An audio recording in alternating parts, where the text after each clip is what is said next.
Good evening, everyone. Welcome to the regular meeting of the Swanton Village Board of Trustees for Monday, July 24th already. Do we have any changes to our agenda this evening? Bill already told me one, but Don Gilbert's going to be standing in for the chief. First order of business, I'd like you to please rise and join with me in the Pledge of Allegiance. I pledge allegiance to the flag of the United States of America and to the republic for which it stands, one nation, under God, indivisible, with liberty and justice for all. Thank you.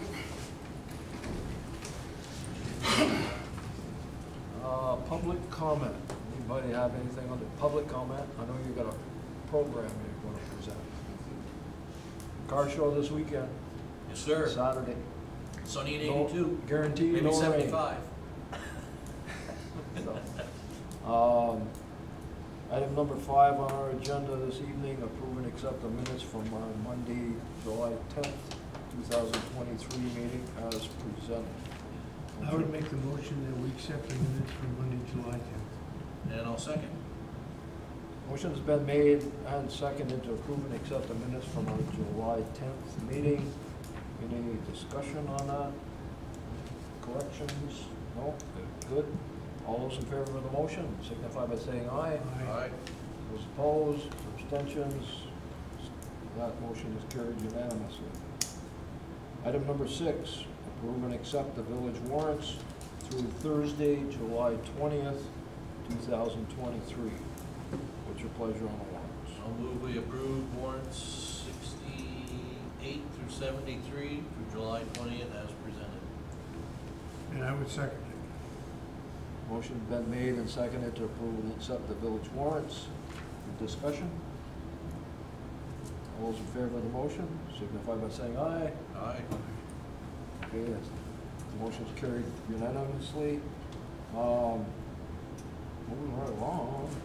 Item number 7, Swanton Village Fire Department update with Jason Cross. Well, first off, Now's your chance to be famous on TV. Oh, yeah, I've done a lot, unfortunately. So thank you guys for the opportunity to come in and just have a conversation.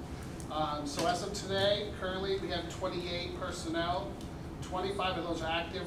Those 3 are honorary members, people that have been on like 20 years that still want to come around and be part of the group. Out of those 25 active members, we have 16 firefighter 2, 4 firefighter 1s, and 5 non-certified. So you figure about almost 90% of our department, which is firefighter 2, which also helps us to apply for grants and give us a better chance to get those grants. So to talk about the firefighter 2 guys, we had 6 members this year take that class. It's about a 3-month course that they volunteered to do. Out of those 6, 4 did pass. So we got 2 guys that are still trying to work on the testing portion. Calls, as you guys have a sheet in front of you, you'll see our calls. As of today, we have 150 calls put in. You'll see the breakdown right on your sheet. We have 62 vehicle accidents, 1 vehicle fire, 19 fire alarms, 3 structure fires, 2 trash and rubbish calls, 2 brush and grass fires, 3 gas leaks, 3 burn complaints, 3 road hazards, 6 CO incidents, 18 medical assists, 6 good intents, 9 mutual aid, 6 boat calls, 4 smoke investigations, and 3 ice water rescues. Any question on that? Good to see no hazmat. Huh? It's good to see 0 Yes, I agree. hazmat. Yeah, I'm okay with that. Yeah, right. What's a boat rescue? So it's anything that, like a rescue on the water. Yeah, but I mean, So if there's a boater that has like capsized in the water, we go rescue them with our Marine 1 or Marine 2. And what's your good intent? So a good intent is like a cat in a tree, basically. Something that's not classified as like a real emergency, Yep, but we try to at least help out. like the Memorial Day Parade. Yeah. Yeah. So right now, the fire department is, one of the big things that Dan and I, the assistant chief, is working on is transitioning our department from gas to electric. What we're noticing is because our chainsaws and stuff don't get used a lot, they tend to get gummed up a little bit. So we're just trying to transition into battery, which seemed to have worked pretty good for us currently, so. Have the storms kept you busy? Oh yeah, the storm that we had this year kept us busy. I think we had up to like 20 calls, I think, which we ran all over, as you guys were very much aware. Yeah. That was definitely a challenge. We were spread all over the place and trying to manage everything until electric department could get there and clear some of those trees.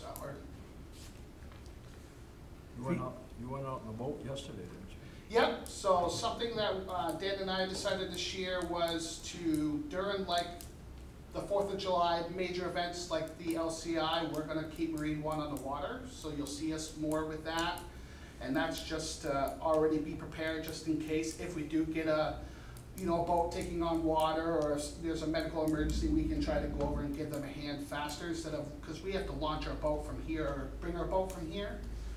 So, it's all travel time. So with us being right on the water, it's really fast. And the challenge that we have is we're the only boat other than Swanton Police on this side of Lake Champlain. So we cover a vast area. We go right to the border. Yeah. Highgate doesn't have a boat, so.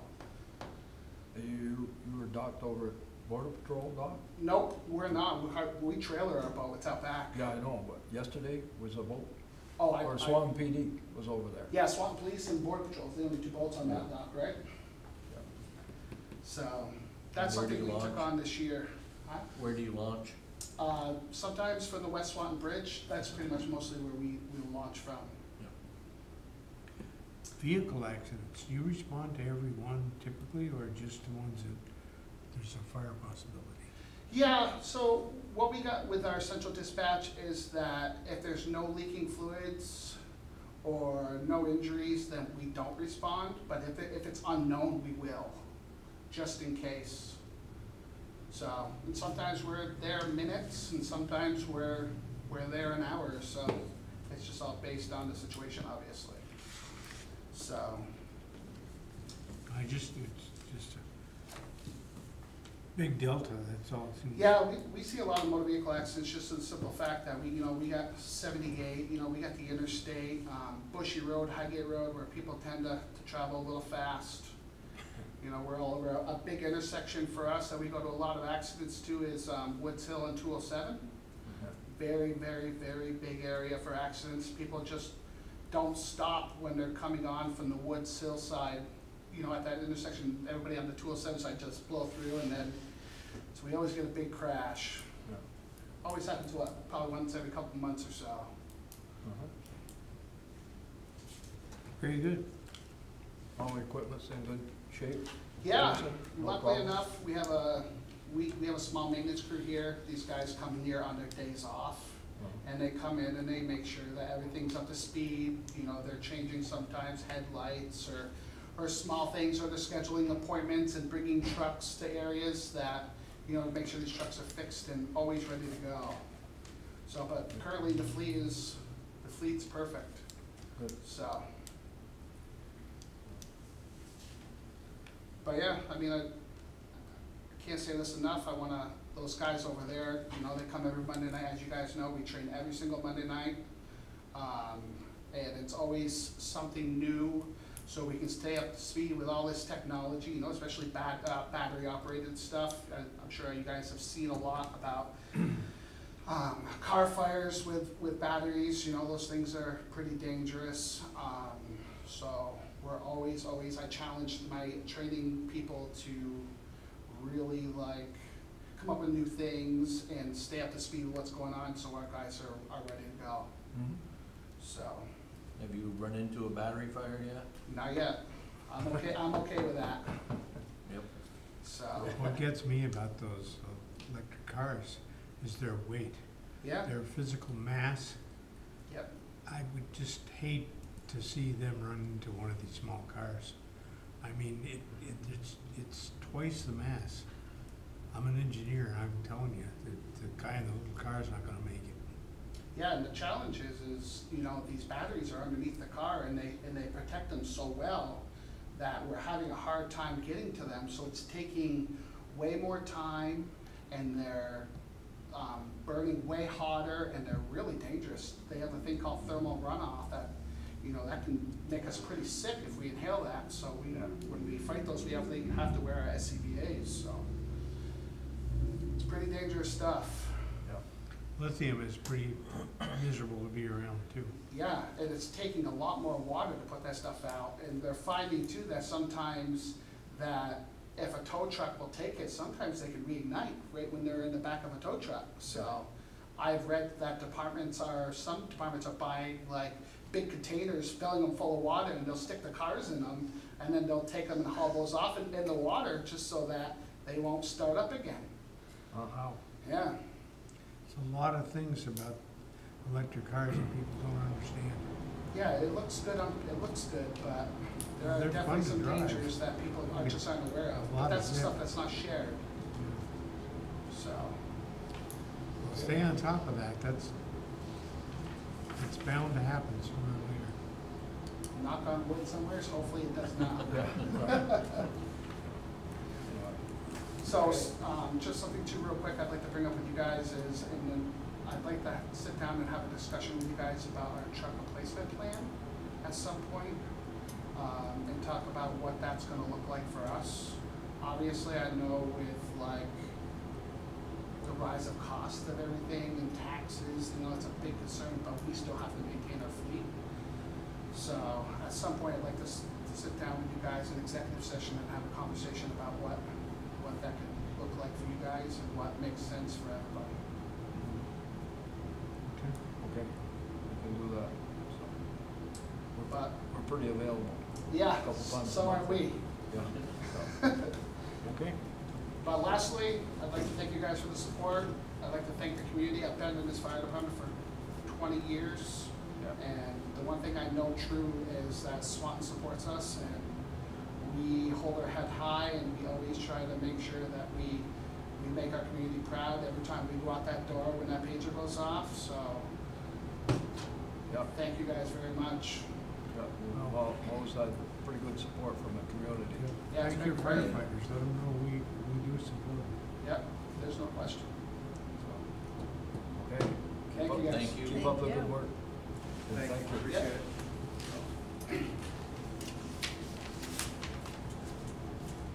Take care, guys. Thank you. So, next item on our agenda is our police department update with Don Gilbert standing in for Chief Sullivan.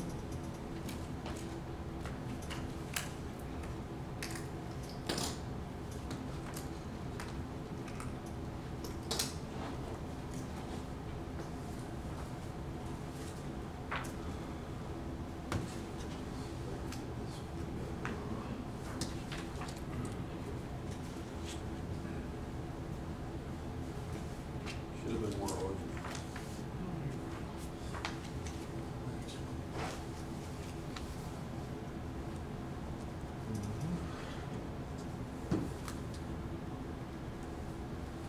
Yes, sir.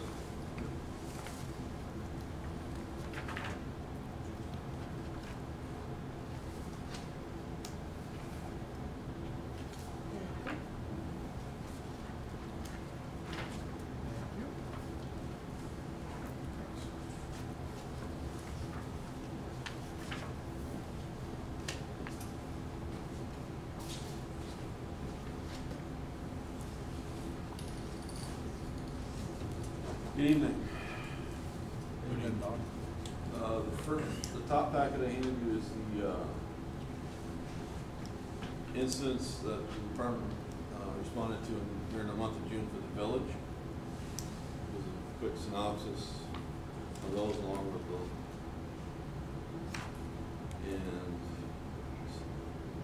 in the month of June, the department responded to 104 incidents. In Village, had 13 traffic stops, issued 2 tickets, 12 warnings. There was 9 charges that people were arrested for, across 6 individuals. On top of that, there were several other incidents that we responded to as far as alarms, welfare checks, assistance in other agencies, different community outreach cases, citizen assist.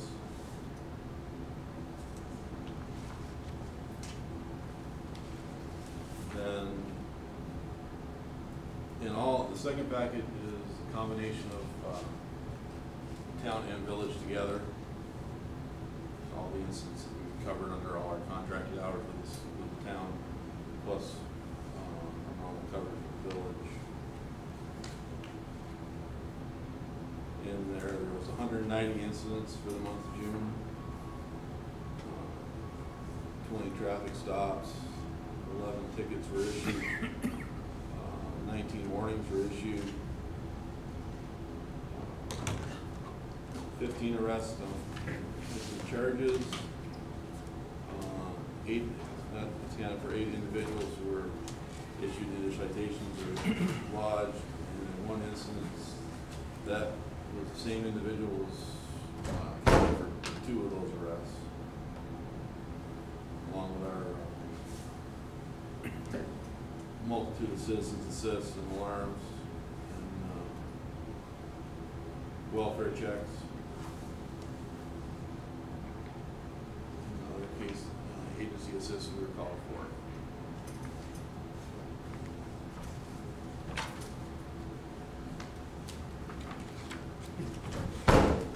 Listening to the news, it sounds like a lot of places in the country, maybe not so much Vermont, are having shoplifting issues. Are we having any shoplifting issues in the village?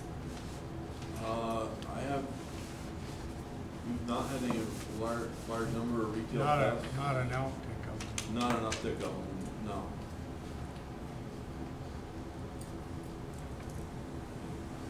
It's interesting that we've had more incidents in June in the village than in the town. That's about the way it Is it? What's interesting is the fact that they run so close. Because in the town, we cover 8 hours a day. Right. In the village, it's 20 hours a day plus our on-call time. So, we're almost 20 hours a day. Plus, obviously on call, so it's ultimately, we're responsible 24/7. Right. So, I didn't do the quick math, but it's, what, 86 calls in the town versus 104. How common is it for our department to be called in with, say, Customs or Border Patrol or Homeland Security? You guys, are they talking to you pretty regular or using your services? We meet regularly with, the Border Patrol agents. They kind of keep us informed of what's going on. They don't necessarily call us for assistance for stuff that they have going on. We do work, a grant project in conjunction with them, Operation Stone Guard. It's their funding. It's for our officers to help assist them with patrolling the border on the land, and that project pays for the marine patrols that we do out there. Can you explain the Stone Garden thing? The public doesn't understand what that means. Stone Guard is a program to assist Border Patrol and Customs with looking for human trafficking activities across the border and on the border. Helping them, assist them with covering gaps they have, because they're limited on numbers. It's a way of us to help, you know, enforce those types of activities. So it's completely overtime on, you know, on federal, it's through a federal grant. It's overtime when officers volunteer to do the work of those grants. And that runs the whole top of the state, Yes. so the agencies that are at the top. There's agencies involved from, with that. there's agencies from all over the state that can, you know, participate in the program. That's why you'll see Chittenden County's sheriff's cars here, working out of the Swanton sector on the grant. You'll see, you know, some Newport PD cars come over here. Franklin County works the grant also. There's several other agencies. Vermont State Police still, is in the program to work with Border Patrol. Several other sheriff's offices are in the program also. Is our police dog getting exercised a lot for different things, or for looking for people and drugs and whatever? Or? He gets a fair number of calls.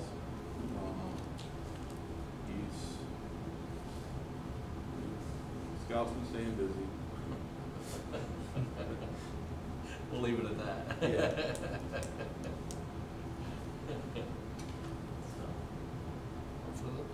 For the number of hours that the town gets, well, that's a combined, the village and town, that 190 incidents? Yes, That includes the village? yes. Oh, I thought it was No, that's a combination, that's a total. combination. Yeah, that's total. I'm gonna say that somebody's busy if they've got 190 Well, in the like town. I said, it's, my quick math, that's 86 calls, Yeah. And that's 8 hours they got? 8 hours. Yeah. They're the busy hours, though. Yeah, Yeah. they are. So. Okay. Any other questions? One Bill? future thing you'll hear from a PD request soon is, remember, there was an actual ballot item for permission to carry forward money for capital for a cruiser. Mhm. So, very soon the chief will be in, within the next 2 weeks to a month, to have that discussion about making that happen. Okay. Okay, one other question, are you guys having to do a lot of court time? Having you. We're seeing an uptick in the amount of time that the guys are getting called to court for their cases. They're finally, the courts are starting to catch up. So we're seeing, officers having to go in more, into court more. Is it just St. Albans, or do they have to go to Burlington, or? It depends where the offense, most generally it's here in St. Albans, because of the Franklin County cases. But occasionally, if we were involved in a case that happened in Chittenden County, then have to go down there to do stuff, to report to court, and testify. Sure. We're starting to see an uptick in that. Of course, part of that is also the volume of cases that we're filing through the courts now. So. Very good. Keep up Thanks. the good work. We're trying. Okay. Well, thank you, Don. Thank you, Don. Thank you. Tell the chief you did a good job. Thank you, Yeah. appreciate it.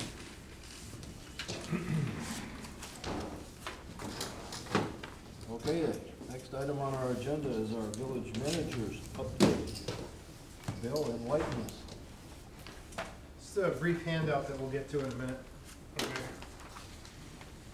Oh, yeah. So we're gonna talk first about the river crossing, Missisquoi River Crossing project. We had the bid opening, and much like you're seeing in most of the construction world, the prices were massively inflated, and that might be an understatement. So let me go over all the bids before we get down to what is the lowest bid, which is the item in front of you. So it's now a public document, the engineer's estimate, and this is for construction cost only. Engineer's estimate was $828,000. GW Tetro was 1.87 million. DCS was almost 3 million. Munson Earth Moving was over 2.3 million, and J. Hutchins was over $2.4 million. So here is, we had a conference call today with Aldrich and Elliott. Slightly escalated cost in all areas with the exception of the directional boring, the 30 to 35 feet under the river. Very hard to find somebody. Nobody outside New England bids on it. Some of the smaller companies, subs, said they were not capable or marginally capable of bidding on that project of that scope and size based on the complexity. So the estimated linear square footage from Aldrich and Elliott was 580, or 550 actually. And the lowest price for that portion of the project was 2,000 per square foot. So massive difference. In addition to that, the sub would be incapable of performing this drilling this year during this construction season regardless. So here are our options, and now you have the sheet in front of you, and this is using the scenario of GW Tetro, who was the lowest bid. So when you add up the bottom right, our now total project cost, engineering services, etc., is $2.2 million. As you recall, the bond passed for 1.2. Here's the bit of good news. In that, remember, it was a 0% loan with a loan subsidy forgiveness of roughly $408,000. We still, with the passage of that bond, have the authority to get a loan up to 1.2 million. With a subsidy, that gets us to 1.6. Aldrich and Elliott are going back to the state of Vermont State Revolving Fund to see if there's any ability to have loan forgiveness, additional subsidy in that amount. If we have a 100% subsidy, we can actually get to the amount and award a contract. If we can't, we have 60 days as an entity, meaning you, through me, if you give me that authority, to reject all bids and then determine what the next steps are. So cost, way out of scope, 100% based on the complexity of the directional boring, no fault of anyone's. Aldrich and Elliott feel horrible that they were that far off, but there is no one around that can do this. We even talked about doing a further outreach to surrounding communities, bigger areas, metropolitan areas. The drillers are so few and far between and so busy, they're booked out sometimes for years. To bring them in is gonna be astronomical to begin with. Just as an afterthought, is there a plan B? Could we possibly lay the pipe in the bottom of the river and protect it? Is there a different way of doing this? Do we have to drill underneath? There's already one in the river. But another one in the river with modern day concrete around it? No, there's a line in the river above the dam. That's the one that broke. Yeah, but And that's, shut off. that's old technology. This My guess, the answer is I don't know. Just- we just to- can check that. Just run it by him, and if he Yeah. says, no, it's not the right thing to do, then Right. that's just fine, but. Yeah. My guess is, knowing even within my 6 or 7 months of service now, trying to put anything in the river that is above ground is gonna be a non-starter. I'm certainly gonna check and check all the possibilities. They believe, Aldrich and Elliott believe there's room, if not right now, through state revolving loan funds, there's probably some other avenues that we can research for grant funding or subsidized funding, because I would recommend strongly the last thing we want to do right now is go back to the voters on this issue, knowing what we have coming up. Right. So we hold off. Hopefully there's a solution. If we can get to 100% subsidized and or alternative help, we can meet this quote and we can sign a contract for $2.2 million. And We have even only- if we're reasonably close, we probably should consider it. If we're off by 100,000, there's remaining funds in our water funds where we wouldn't have to go back to the voters, where we could actually execute without, but we'd have to be very close to the mark. We're too far off right now. So what's the timetable again when we have to make a decision? About 56 days from now, we have to decide. Actually, it's less than that. 60 days from the date of the bid opening. So, like 54 left. Yeah. Well, I think we make a decision, Gene should be in on it. He's not here, so. Yeah, and in fairness, Aldrich and Elliott, we're all over it. We had about a half-hour conference call today with their top teams, their top team members.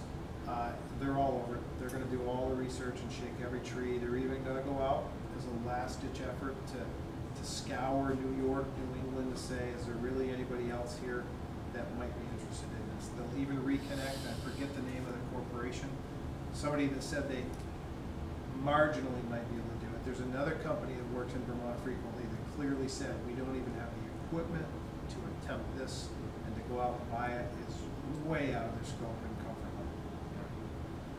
There's one company in Vermont that was a subcontractor bidder on all four of these. Yeah, we know that. God, we left a $30,000 piece of equipment on the curb. Yep. Yep, that was it. And they're the only ones with, that maintain with confidence that they could do this project and do it successfully. And then, so even if we sign a contract now, because we had talked a little bit about maybe we can do a little bit of work, because the company, including GW Tetro, has capacity right now to do the work. The problem is you got to do the directional boring first, and then everything else around it. So this will not happen this year, even if we successfully lock into a contract with them.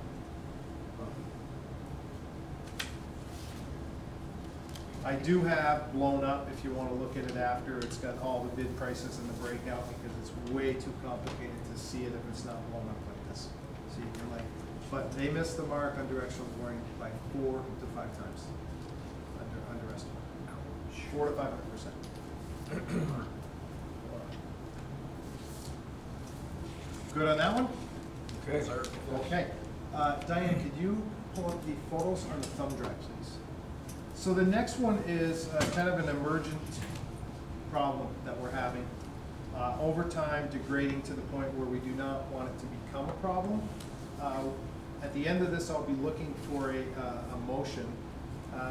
We need to repair the culverts, 2 of them, when you drive into the hydro. So as soon as the thumb drive gets popped up here, and we have to actually share your screen so anybody watching sees it, or those that are watching after.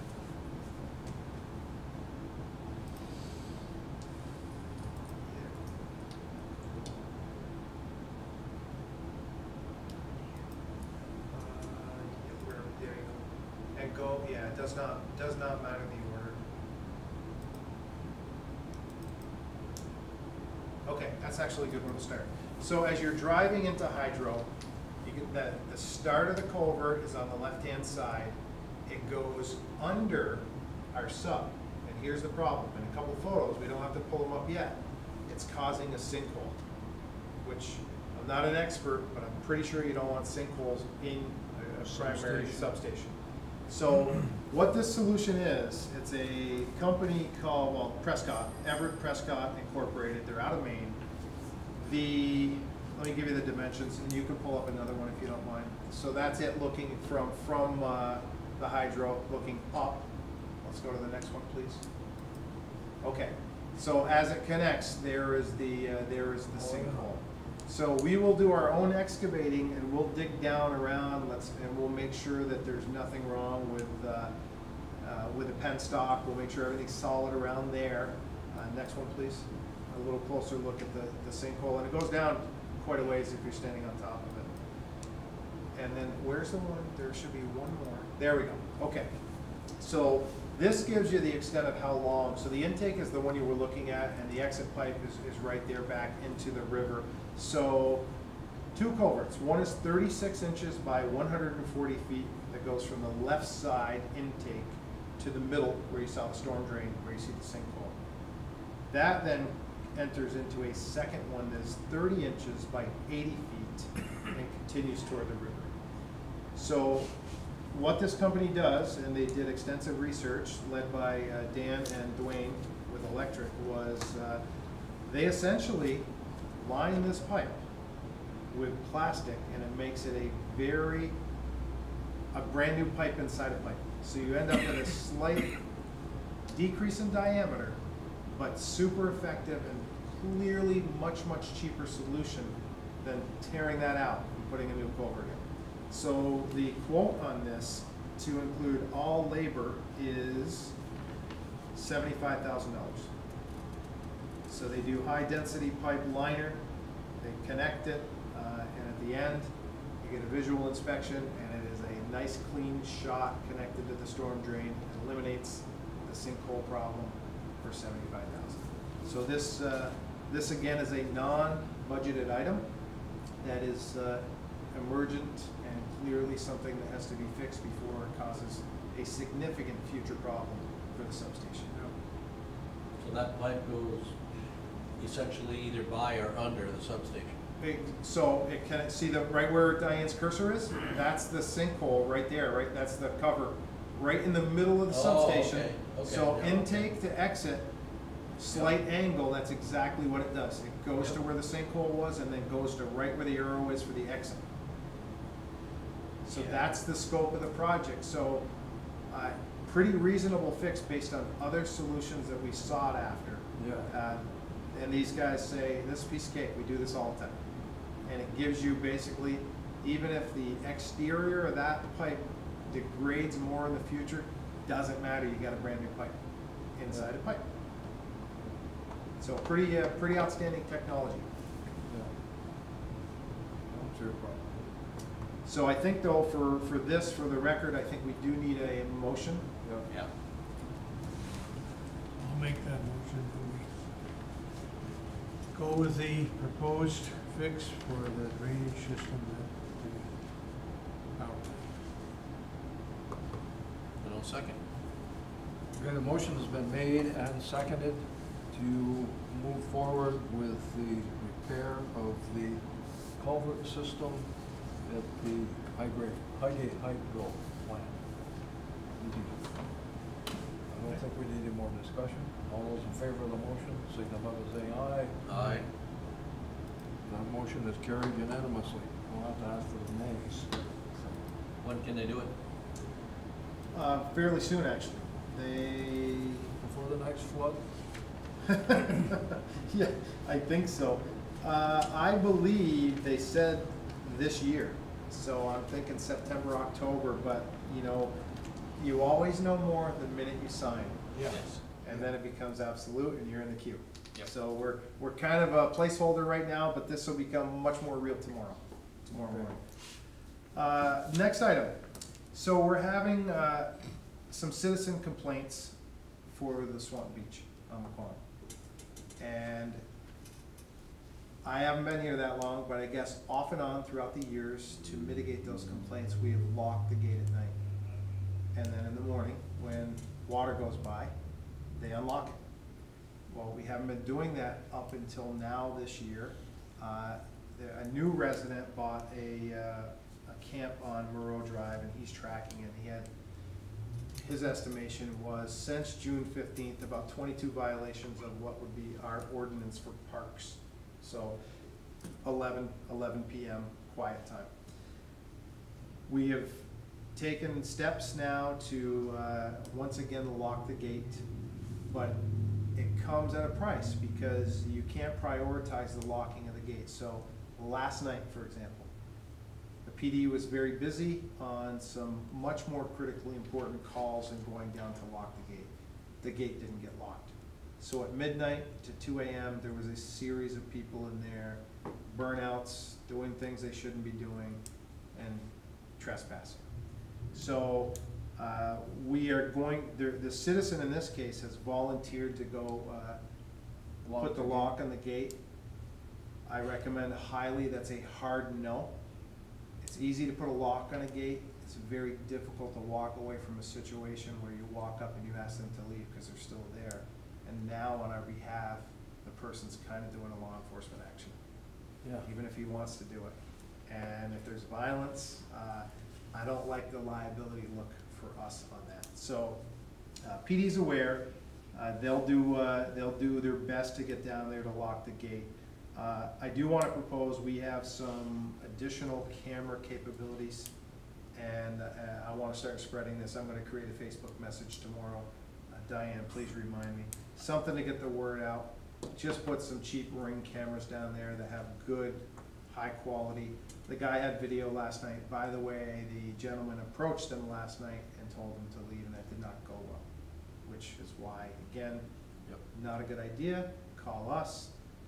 That citizen's been educated on that, so we just got to keep after it, and we have to take enforcement action if we do see that behavior continue. So that's just a heads up. If you hear about that, we're aware, we're on it. We're going to take additional steps and put some cameras down there. The last thing I have is we talked about the program for valve exercising. We also applied to the state of Vermont for their Department of Environmental Conservation leak detection program. We got 5 days, 5 free days, state of Vermont, where they come and they basically audit with Public Works and Dean's crew all throughout our system and try to identify leaks. Usually those are in the area of valves, so it's very complementary, and you identify them in the lines and then we fix them. So it's really, they get about $100,000 a year subsidized, these contractors, through the state of Vermont, and we get 5 free days, which is going to happen late summer, early fall, which is Nice. just a good benefit for us. Yeah. Helps us out. Yep. And that's all I have, with the exception of executive session. Okay. I have a question. Yes, sir. We haven't talked about it for a while, but is there any movement on the Highgate Dam relicensing? There's movement, so there's movement every single day with Paul Nolan. We have a series. I owe him a memo response. So what's happening now, there's a series of studies that ANR and mainly FERC have requested. So those are a lot of the scientific studies on impact, flows, various studies that are currently happening by biologists. That's the same thing that FERC is requiring in Morrisville. They've been delayed 7 years now. That's the same request they're doing in Enosburg. Enosburg's FERC license has expired and it has not been renewed yet. And we're a year behind. So we're April of next year. We will not receive or be granted a FERC license on time unless a miracle happens. That is not uncommon. That is most common, actually.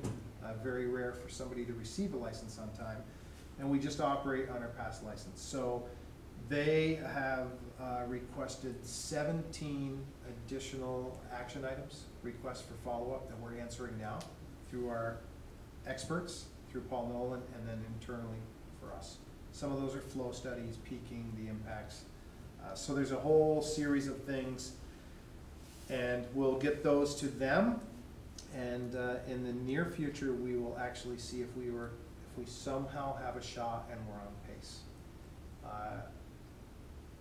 On another note, we are continuing to have a dialogue led by Morrisville in an effort to have some type of collaborative solution with the Vermont Agency of Natural Resources to resolve any ask that they have versus what we want. And we're not that far apart. And it seems like a massive void. FERC's just a massive machine. It's tough to navigate. And it seems like there's a lot of redundancy. We went through a lot of this stuff before. Mm-hmm. What about Sheldon with their dam? I don't know. Are they running up against the same stuff? I don't believe they're up for relicensing. So no, and they're of course much larger. They're 29 megawatt. Yeah, I know. 5 turbines. They're they're bigger. They're That's much what I'm bigger. saying. Yeah. It doesn't seem like we're being treated. A lot of things you mentioned Mhm. before your term, Yep. I thought we answered. We've tried. What the tendency is thank you for that study. They like to say that there's a data gap. And when there's a data gap, that's a way of saying we need additional studies. And that could be anything from biology to fisheries to flow to wildlife to. Boy, Yeah, I just- mean, I physically talked to those FERC guys that were here, Yep. and they were happier than a pig in wheel poop. And they actually said to me, this is gonna go through. Yeah. That was a quote. They're the FERC guys from Washington. Who the hell's sticking it to us? The state of Vermont? I think that it's more interconnected than we want to think. I believe that if we came to a resolution with the state of Vermont A&R, that suddenly we would see a FERC license happen on time.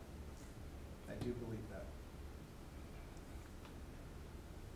A&R, they're pushing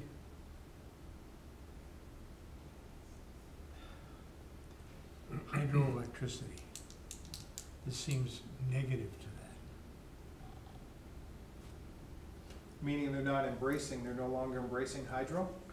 I don't know. I think the I'm just saying it state of is that- Vermont has sent a clear message they fail to recognize hydroelectricity as a new renewable. That's why you're seeing things like legislation that fortunately, bills that remain stuck to the wall that want 40% of new renewable to include ours, and hydro doesn't count. So we would no longer be 100% renewable, we'd be 60% renewable, and they'd require us to do solar, which we don't have room for, or $20 million in battery storage to be able to peak instead of relying on hydro. Boy, that is so crazy. And then that rate would be passed on to the ratepayers, and that's unimportant to them. Right. And that's the way it is. That is the way it is. So we have to navigate this in a way where we're not confrontational, where we'll do the right things for the environment, we're mindful of that, but at some point, we gotta come to a resolution where we actually get relicensed and we can move forward. But there's no love right now for hydroelectricity in the state of Vermont. You could always look at nuclear. Nuclear would be the answer, it should have been right along, but, I mean, don't get me going on that. I didn't, he did. I just threw that out there. That's why I'm having trouble doing this job for anymore. Just so much political maneuvering that doesn't make sense. I will say that we are all over it. We have regular conversations. Paul and I emailed at least 5 times back and forth today, and we talk all the time. And he's got, some of the requests, the additional AIRs, additional information requests are what the feds call it, and they have a document, I think it was about 16 pages. They number them and they say, I want more information here. So a lot of his stuff is additional requests for studies that only the scientists can do for impacts. That's spawning walleye, that's, because we have run a river for a certain amount of time. They want to increase that. They want to decrease our ability to pond. They want to decrease our peaking capabilities. All of that will come at a cost to us, an inability to generate as much electricity, and a requirement for us to go and do more purchase power, which at the end of the day is going to impact our ratepayers. Well, of course, Again, unimportant to those involved in that process. It just blows my mind that A&R is more concerned about a fish, any animal, mammal, whatever you wanna call them, than they are about the quality of life in Vermont for a human being. I mean, at what point is a human being quality of life more important than a fish? Well, it's I not can't only follow that, but they're screaming for more electricity. Yeah, they are. And this is clearly gonna decrease the amount of electricity. Those No, two, it's gonna change where we have to get the electricity from, and that's what they want. Yeah. Anyway, I stand out. So, next subject. That's all I have, except executive session. I have a question. Okay. I'm not trying to stir anything up. 6 South River Street, have we heard any more on that? We have, I was going to try to give you a 1-meeting moratorium on any news related to 6 South River Street. Okay, that's Uh, fine. That's But fine. no, I'll give you an update. I think we talked about it very briefly. We had a conference call between the state of Vermont. Greta was on it from regional planning, and of course, she's the coordinator. Jeremy Roberts from KAS, myself, Heidi, and definitively, the woman from the state of Vermont who identified a data gap did confirm that we have to do additional groundwater sampling. And we're gonna have to do an overall package of mitigation. So a little bit more testing, a little bit more mitigation. I will give Greta credit. She was very good about being assertive to say, we need one solution right now, so we can do all of this at once, so we can get a certificate of closure completion on this property, and then we can turn around and do an RFP and get some proposals to get built and sell this property for economic development reasons. So, haven't heard back. That was late last week when we had that discussion. Okay. one more thing. The Corn Fest, is that actually gonna happen, and are we prepared for that? That's a great question. I think I will hear about that tomorrow, but I will follow up. I don't know about full steam ahead as far as I know, unless something else Seems has on happened. Facebook, Yeah. they're advertising it. They are advertising it. That's why I see Yeah. it. What's the I date? see. August 12th, isn't it? Yeah. And the corn's getting taller, so. August 12th. Corn's washing away. But it is a reminder, because I do want to follow up on the state of the police contract, so, for that event. Good. Okay, anything else? Just shout out to Public Works for their, the great job that they've been doing down in Marble Mill. I think we might have talked about it last time. Yeah. But, you know, the pickleball courts are getting used on a regular basis when it's not raining, so, which is great. You know, the overall other work that Public Works has done that, we're hearing about, so, you know, kudos to them. Yeah, that's the amount of citizen feedback that I've personally received, both in person and in writing, for what's going on around town in terms of pickleball court, and the attention to detail for that is pretty significant. Yep. It's been very well received. Good. Okay, that being said, I'll entertain a motion to go into executive session to discuss real estate. So moved. Seconded. Motion's been made and seconded to go into executive session to discuss real estate. All those in favor of the motion signify by saying aye. Aye. There's no opposition. We are in executive session. Thank you.